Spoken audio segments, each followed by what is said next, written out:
नमस्कार। भारतीय वास्तुशास्त्र जहाँ पर एक अच्छे वास्तु की कल्पना करते हुए आचार्यों द्वारा एक अच्छे और सुवास्तु की जहाँ कल्पना की गई है, अच्छे गृह की कल्पना की गई है और गृह से धर्म, अर्थ, काम इत्यादि जो विषय हैं उनकी प्राप्ति के लिए, उनको प्राप्त करने के लिए इसका मुख्य प्रयोजन माना है। और इस गृह का निर्माण कैसे हो, उसको वास्तुशास्त्र में दिग्देश काल 3 मुख्य बिंदुओं के ऊपर आधारित किया गया है। और इन्हीं तीनों बिंदुओं को आधार मानते हुए, इन तीनों बिंदुओं का अनुसरण करते हुए षोडश कक्ष विन्यास की चर्चा आती है शास्त्रों में। षोडश कक्ष विन्यास अर्थात गृह निर्माण। गृह निर्माण एक सामान्य जो हम गृह की बात करते हैं, जैसे हम पूर्व में भी 4 प्रकार के वास्तु की संज्ञा पढ़ चुके थे, भूमि, प्रासाद, यान, शयन। तो इसमें जो शयन है वो गृह के लिए प्रयोग किया गया है। और जिसमें वास्तुशास्त्र में तो वैसे बहुत प्रकार के गृहों की कल्पना की गई है, लेकिन यहाँ पर सामान्य जो गृह की कल्पना ही हमारी सुख सुविधाओं को ध्यान में रखते हुए और हमारी आवश्यकताओं को ध्यान में रखते हुए किसी भी गृह की कल्पना की जाती है। तो यहाँ पे जो षोडश कक्ष के विन्यास की जो चर्चा है वो उन्हीं सुविधाओं, उन्हीं सुविधा के साथ साथ जो हमारी आवश्यकताएं हैं उनको ध्यान में रखते हुए ही आचार्य यहाँ पे उनकी कल्पना किए हैं। तो उसी क्रम में एक जब हम भूखंड के ऊपर गृह विन्यास करते हैं या भूखंड के ऊपर जब भी हम कोई गृह की योजना बनाते हैं तो सबसे पहले हम दिशाओं को ध्यान में रखते हैं और उन्हीं दिशाओं के अनुसार हम गृह में जो कक्ष विन्यास किया जाता है उन कक्षों का वहाँ पे निर्माण किया जाता है। तो सबसे पहले एक भूखंड की हम कल्पना करते हैं और ये भूखंड हमारा वर्गाकार भी हो सकता है, आयताकार भी हो सकता है। इस प्रकार भूखंड की कल्पना करते हैं और इसके बाद हम पूर्व आदि जो दिशाएं हैं उस भूखंड में इन दिशाओं को हम साधन करते हैं और क्रम से इन दिशाओं को यहाँ पे हम लिख रहे हैं। नैऋत्य, पश्चिम, वायव्य, उत्तर एवं ईशान। यहाँ पे प्रमुख दिशाएं हमारी 4 दिशाएं, पूर्व, दक्षिण, पश्चिम और उत्तर, और 4 विदिशाएं हैं, आग्नेय, नैऋत्य, वायव्य, ईशान। और इन सभी को मिला के कुल 8 दिशाएं वास्तुशास्त्र में हम देखते हैं। और इन्हीं 8 दिशाओं के आधार पर गृह के कक्षों की विन्यास की हम यहाँ पे कल्पना देखते हैं। तो सबसे पहले कहते हैं पूर्वस्याम श्री गृहम प्रोक्तम। श्री गृहम अर्थात लक्ष्मी गृहम। लक्ष्मी गृहम जो यहाँ पे अर्थ है वो निधि स्थान से भी हो सकता है और वो कोष स्थान से भी उसको हम ले सकते हैं। तो पूर्वस्याम श्री गृहम, यहाँ पे जो कक्ष बनाना है वो श्री गृह होना चाहिए, लक्ष्मी के लिए स्थान होना चाहिए। आगे इनके विकल्प के रूप में काफ़ी अन्य मतांतर भी आते हैं जिसमें स्नानागार इत्यादि भी हो सकता है। वो सारे विषय जो हैं हम बाद में उसको देखेंगे। अभी हम जो पाठ पठित है उसके अनुसार ही इसको यहाँ पे देख रहे हैं। अग्न्याम स्यान महानसम। अग्न्याम अर्थात आग्नेय कोण में, महानस अर्थात रसोई घर।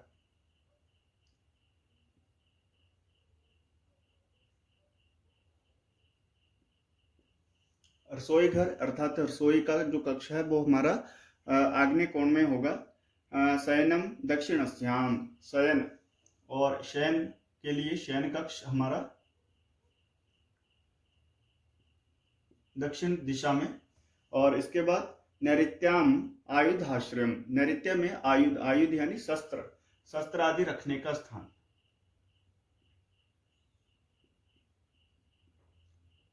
शस्त्रागार भी इसको कह सकते हैं। और भोजनम पश्चिमायाम, भोजन बनाना और भोजन करना दोनों के लिए यहाँ पे अलग स्थान की बात आई है। तो रसोई घर आपका आग्नेय कोण में, और जो भोजन कक्ष होगा उसके लिए पश्चिम दिशा यहाँ पे बताए हैं, भोजनम पश्चिमायाम। तो इसको यहाँ पे हम लिखेंगे भोजन कक्ष।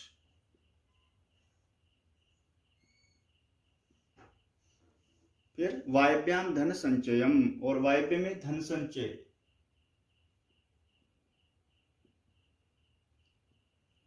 धन संचय अर्थात जो धन संचित धन को रखने का जो स्थान है वो वायव्य दिशा में हम रखते हैं। और इस वायव्य दिशा में धन संचय अर्थात कोषागार, धन द्रव्य इत्यादि को रखने का स्थान जो है वो वायव्य कोण में होगा। उत्तरे द्रव्य संस्थानम, और द्रव्य आदि को रखने का जो स्थान है, जो जिसको हम द्रव्य में आपका जैसे कोष स्थान भी हो सकता है, भांडागार भंडारण भी हो सकता है, तो इसको हम रखते हैं उत्तर दिशा में। उत्तर दिशा में आपका द्रव्य स्थान।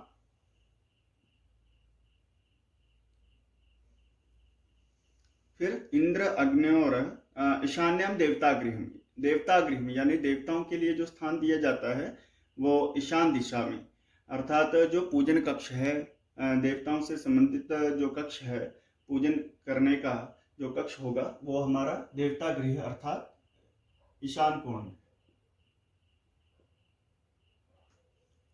अब कहते हैं इंद्र अग्न्योर मथनम मध्य यम अग्न्योर घृत मंदिरम। इसमें कहते हैं कि इंद्र की जो दिशा है, इंद्र की दिशा अर्थात पूर्व दिशा।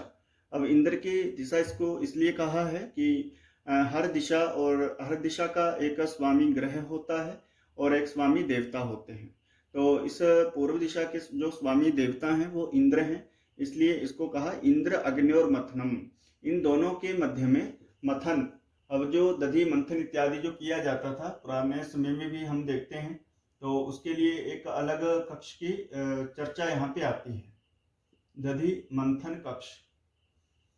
तो हम इंद्र और अग्नि यानी पूर्व और अग्नि के बीच में इसको स्थापित करते हैं।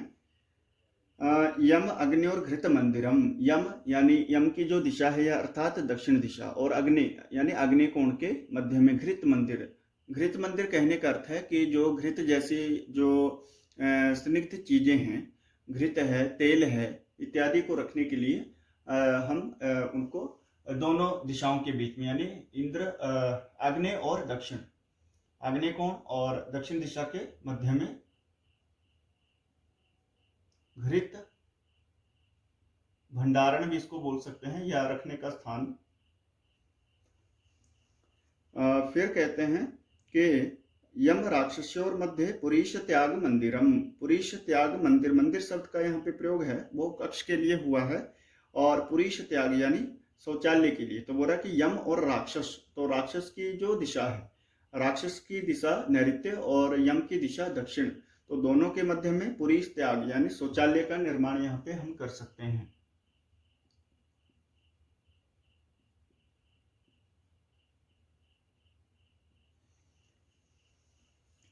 राक्षस जलयोर मध्य विद्या अभ्यासस्य मंदिरम। राक्षस यानी नैऋत्य कोण और जलयोर मध्य, जल की दिशा यानी वरुण की दिशा जो पश्चिम दिशा है उसके मध्य में विद्या अभ्यास के लिए कक्ष यहाँ पे बन सकता है, जो शास्त्र विहित है, विद्या अभ्यास कक्ष।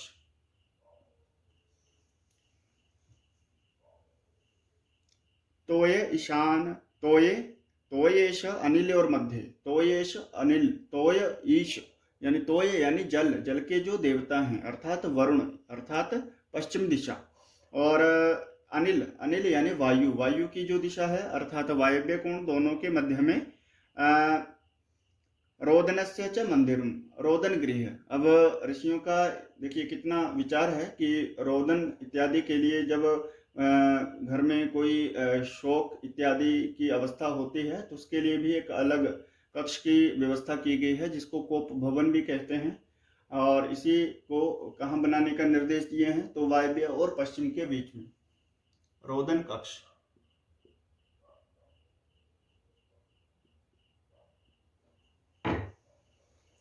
फिर कामोपभोग शयनम वायव्य उत्तरे और गृहम, वायव्य और उत्तर के बीच में काम उपभोग, काम आदि की प्राप्ति के लिए, अर्थात रति गृह इसको कह सकते हैं, रति कक्ष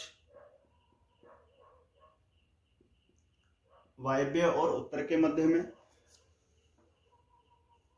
कुबेर कौबेर ईशान्य और मध्य चिकित्सा मंदिरम, चिकित्सा अर्थात जो चिकित्सा करने के लिए, अर्थात घर में औषधि इत्यादि जो होती हैं उनको रखने का जो स्थान है वो कुबेर और ईशान, अर्थात कुबेर की जो दिशा है उत्तर दिशा और ईशान के मध्य में, तो इसको औषधि कक्ष का जो निर्माण है वो हम यहाँ पे करेंगे।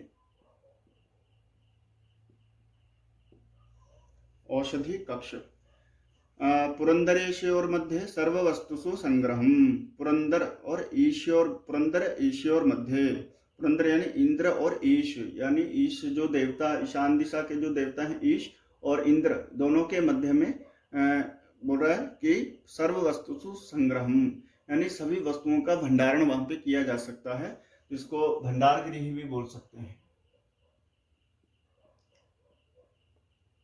या भंडारण कक्ष।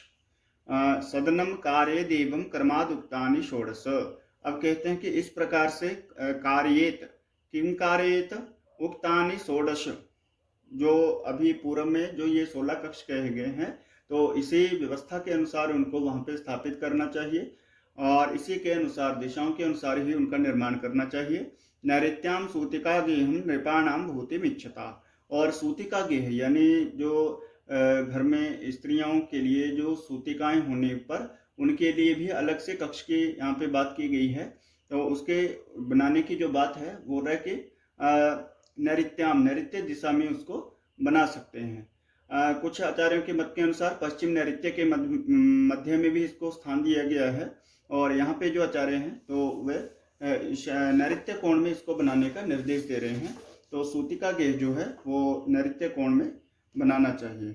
और ये किसके लिए कहा है, तो ऐश्वर्यम ये इच्छन्ति राज्ञा, ये जो राजा हैं तो वो ऐश्वर्य की जो इच्छा रखते हैं, तो उन राजाओं को नैऋत्य कोण में सूतिका गेह का निर्माण करना चाहिए। तो इस प्रकार यहाँ पे 16 कक्षों का विन्यास किया जाता है।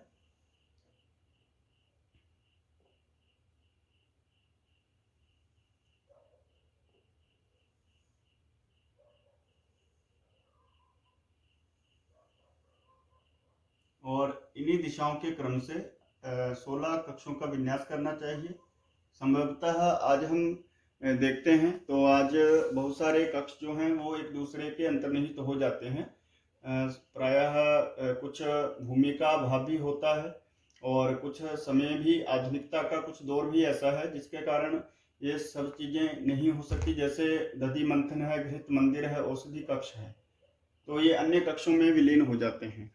तो रसोई घर में भी घृत को रखने का स्थान दे दिया जाता है, दधि मंथन भी आपका रसोई घर में ही हो जाता है। तो प्रायः उन्हीं दिशाओं में उसको मतलब अंतर्निहित कर लिया जाता है उन्हीं कक्षों को। लेकिन जो शास्त्रोक्त है, शास्त्र के अनुसार जब हम देखते हैं, जो शास्त्र वचन है उनके अनुसार जब हम देखते हैं, तो इस प्रकार हम 16 कक्षों का विन्यास करते हैं। और ये संपूर्ण जो विन्यास है, जो षोडश कक्ष विन्यास, वो पूरा का पूरा दिशाओं के ऊपर आधारित होता है, और दिशाओं का जो साधन है हम पूर्व में ही उसको कर चुके हैं। धन्यवाद।